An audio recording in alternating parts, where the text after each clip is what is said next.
amigos y amigas del internet, espero que estén muy bien y sanos en sus casas. Estoy muy emocionado porque ya llevaba tiempo queriendo hacer este video. Me reuní con dos filósofos de la ciencia, uno de ellos es mi amigo Beth, para discutir un poco sobre qué son las teorías de la conspiración y qué lugar tienen en la sociedad actual. La semana pasada subí un video solo platicando sobre este tema, así que los invito a verlo también. Y a partir de esta semana estaremos intentando un nuevo formato en el que subiremos por un lado el podcast completo en formato de video. También, por si no sabían o no les había comentado, empecé a subir todas las pláticas largas con amigos y amigas en formato de podcast, el cual pueden escuchar en Spotify o en la plataforma de su preferencia. Para ambos formatos les voy a dejar un link en la descripción del video, porque en el formato largo discutimos cosas muy interesantes que tienen que ver, por ejemplo, con la objetividad de la ciencia, y profundizamos mucho más sobre las ideas que están en este video corto sobre las teorías de la conspiración. Así que los y las invito a seguirme en redes sociales y a inscribirse y a darle like a este video si es que les gusta. Muchas gracias y disfruten la plática. Nos vemos. Hola amigos del internet. Hoy estoy con un panel de lujo otra vez. Hola, ¿cómo están? Obed, Miguel. Pues muy bien, gracias por la invitación, David.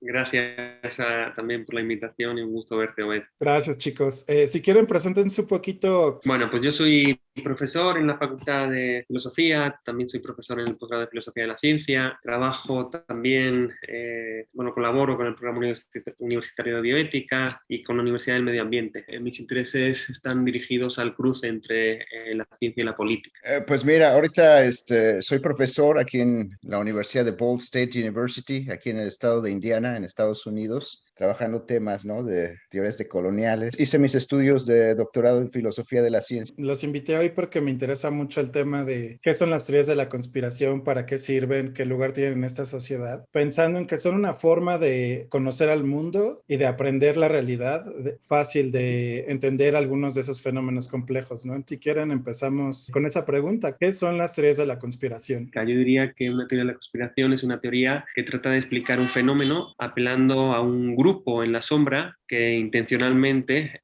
ha generado dicho fenómeno, ¿no? Pero nos sirve para una cosa que a mi juicio es importante, que es la de reconocer que hay conspiraciones que son plausibles y que son racionales. Habría que equilibrar y habría que establecer ciertos criterios para saber cuándo caemos en actitudes un poco delirantes, paranoicas, un poco irracionales, y cuando realmente expresamos una actitud crítica que de alguna forma trata de dar cuenta de que efectivamente hay algunos ejercicios de poder que se expresan a modo de un grupo en la sombra que intencionalmente quiere generar un fenómeno determinado, normalmente en su propio beneficio. Sí habría que hacer algunas tipologías. Pues hay teorías de la conspiración en torno a las Torres Gemelas de Nueva York, del ataque terrorista, ¿no? Que si fue un autogolpe. Ese tipo de conspiraciones, pues son un corte netamente político, ¿no? Ahí tal vez eso podría hacerse un matiz. Hay otro tipo de teorías de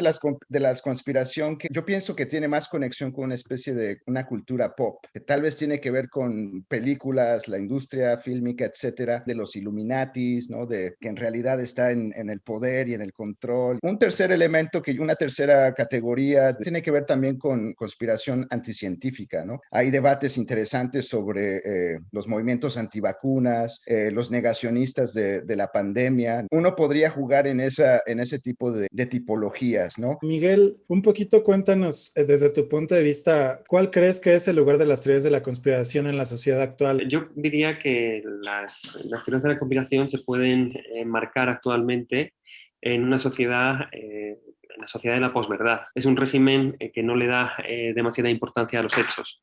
Lo importante es el convencimiento social, ¿no? Entonces, digamos que hay una apelación constante a la emoción, a la retórica, y el lugar de la verdad queda, el papel de la verdad queda disminuido. Entonces se genera mucho ruido, y dentro de ese mucho ruido hay confusión. Y esa confusión, además, se suma a un estado de desconfianza, una desconfianza efectivamente hacia el ámbito político, hacia el ámbito científico. Estamos en una sociedad que ha visto cómo en algunos momentos de la historia la propia comunidad científica ha ocultado ciertos datos, y esto ha detonado cierta desconfianza. El caso flagrante del tabaco, ¿no? De la industria del tabaco. Estamos en un mundo donde proliferan las teorías de la conspiración, no damos crédito de ellas, de hecho nos parecen sumamente irracionales la mayoría, pero existir existen. Tenemos que saber cómo dirimir esta confusión, cómo resolver. Y por último, yo diría que otra de las causas de que haya teorías de la conspiración es el propio estado de falibilidad de la propia ciencia. Ella misma declara que no puede tener seguridad respecto a algunas previsiones, a algunos pronósticos. Entonces, digamos que también hay un aprovechamiento de estos grupos conspiracionistas de ese carácter falible de la ciencia, pues ellos se montan en otro tipo de explicaciones, ¿no? Yo creo que esta es una época de desencanto en general. Mientras el saber científico está en declive, ¿no? O sea, nuestras ideas de verdades, el saber tecnológico está en incremento. O sea, es decir, yo explico el incremento de estas teorías de la conspiración posiblemente en dos categorías, ¿no? Hay un sociólogo que se llama Ulrich Beck que trabaja una noción que se llama la sociología del riesgo, como una paradoja. Es decir, todo saber científico, cuando intenta transformar al mundo, cuando se aplica al mundo de manera pragmática, pues produce efectos, ¿no? Tanto positivos como negativos, ¿no? Consecuencias no buscadas, ¿no?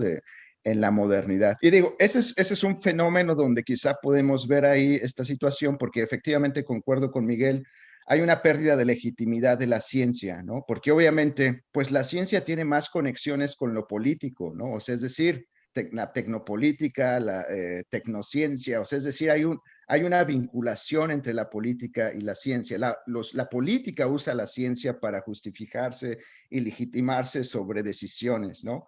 Pero la política, al usar a la ciencia y la tecnología, cuando hay una pérdida de legitimidad del poder político, también en consecuencia hay una pérdida de legitimidad de la ciencia, ¿no?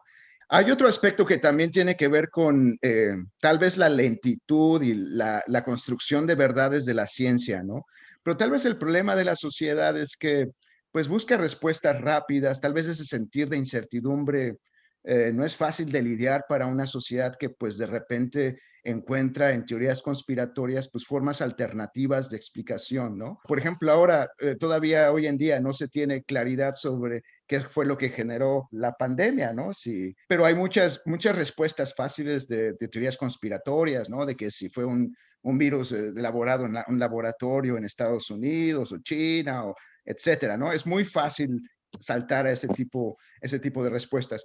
Y un segundo planteamiento que yo diría, además de la sociedad del riesgo, que yo creo que es lo que tú hablabas, David, de la sociedad de la información. Yo creo que es uno de los fenómenos, es el uso de las tecnologías en la información, el uso del Internet. Yo creo que eso cambia demasiado la construcción de narrativas, la construcción de verdades, ¿no? Nos cae muchísima información, mucha de esa información es falsa, es una información vacía, no crítica. Y bueno, yo creo que eso también alimenta muchísimo a las teorías de la conspiración. Algunos autores, algunos textos, algunas reflexiones que nos hablan de otra paradoja que a mí me parece muy interesante. Se plantea que vivimos en una sociedad que es cada vez más dependiente de la ciencia, pero que por otra parte desconfía más de ella. Pero a mi juicio el problema está en la autocomprensión de la propia ciencia y en la publicidad que la ciencia se ha hecho de ella misma.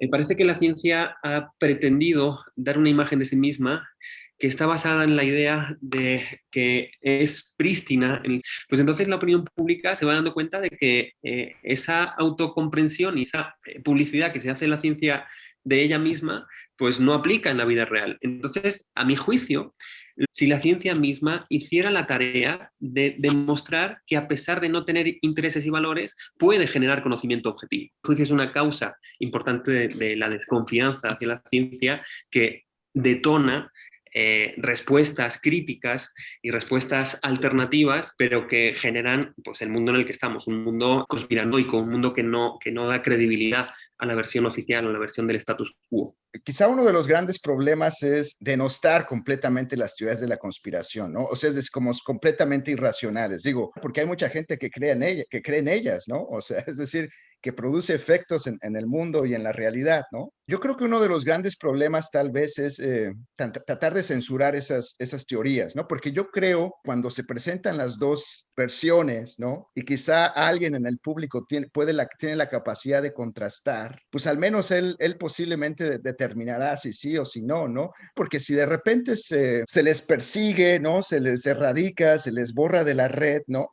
Yo creo que eso tal vez va a reafirmar, ¿no? La narrativa narrativa paranoica, que de repente las pueden hacer más fuertes, ¿no?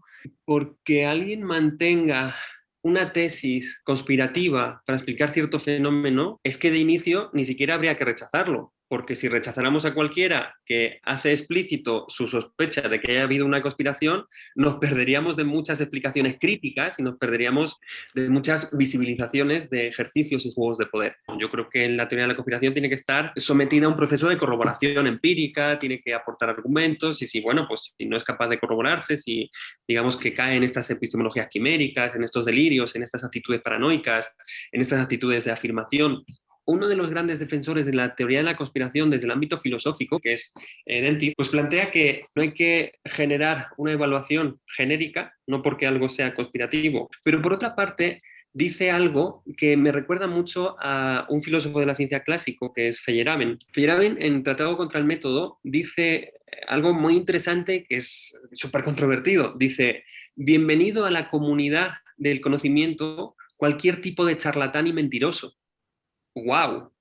¡Wow! Es decir, si tú pones a Feyerabend a dialogar con la sociedad contemporánea, básicamente parecería querer decir que la proliferación de conjeturas alocadas son conjeturas bienvenidas, porque en realidad están pensando en que lo más saludable democráticamente y epistémicamente y por tanto científicamente sería desdogmatizar nuestras conclusiones, hacer que cualquiera de nuestras conclusiones pudiera ser sometida a crítica por cualquier otro tipo de conjetura que le obliga a fortalecerse. Es saludable democráticamente que proliferen conjeturas distintas, incluso alocadas, porque eso nos da la oportunidad de revisar nuestras conclusiones mejor aceptadas hasta ese momento. El debate es muy interesante dentro de la comunidad científica, ¿no? Justo en este contexto del que hablaba Obed y un poco también tú, Miguel, en el que tenemos tanta información en las redes, en el que te llega la cadenita por WhatsApp, o sea, ¿qué nos dirían acerca de cómo enfrentarnos en la vida cotidiana a estas teorías fuera de la comunidad científica? Yo creo que un aspecto que tal vez comparten la ciencia como las humanidades, yo creo que ese es este elemento de la crítica, ¿no? Hay una parte de la crítica que es importante, ¿no? Esta capacidad de preguntarse, ¿no? De dudar un poco sobre la información que nos llega. Hablar de hechos, ¿no? Obviamente hay un juicio subjetivo, quizá luego contrastarlo. La crítica tal vez puede fomentar un poco la idea de unidad, en vez de desmentirte, te invito a que me cuentes un poco más tu idea, ¿no? Y escuchar los otros puntos de vista.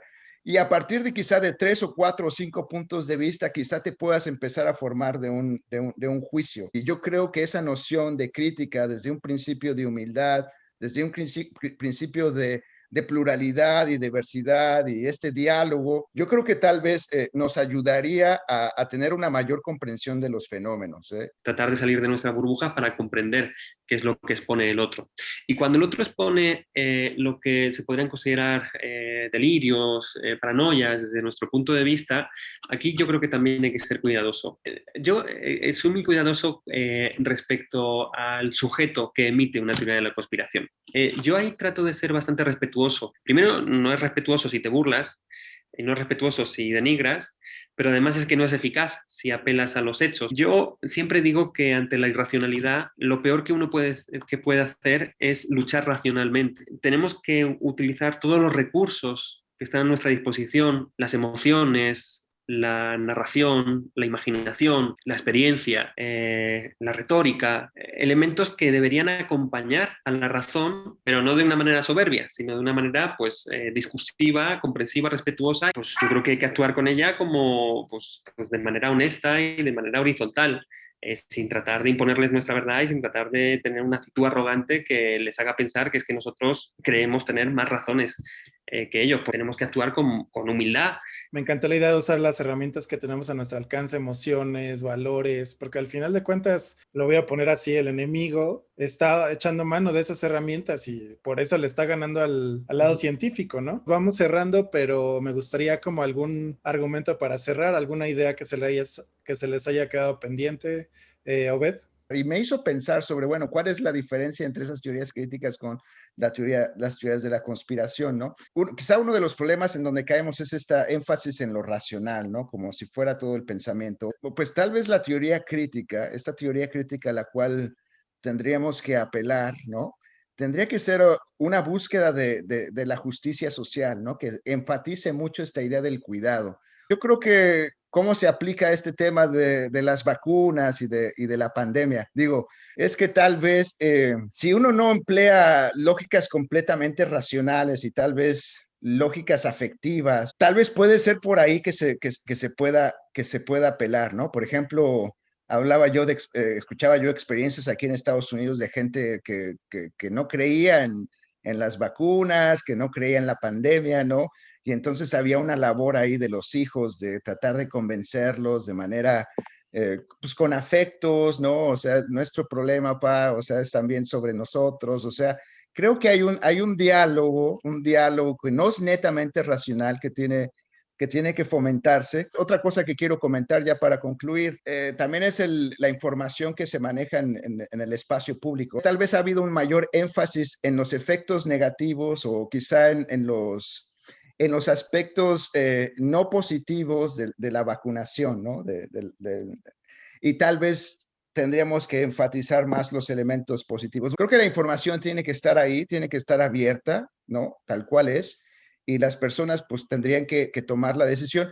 Aconsejaría siempre huir de aquellos que de manera arrogante piensan que tienen la razón, y si la comunidad científica declara su condición falible, piensa que antes de llegar a una conclusión tiene que haber un proceso que normalmente es lento, y hace explícito la lentitud de ese proceso y nos insta a que seamos pacientes y tolerantes, pues yo creo que tenemos más motivos para depositar nuestra confianza ahí. Muchas gracias, Obed Miguel. No, pues gracias a ti, David. Y Gracias, gracias Miguel. no, un placer como siempre verte, Obed.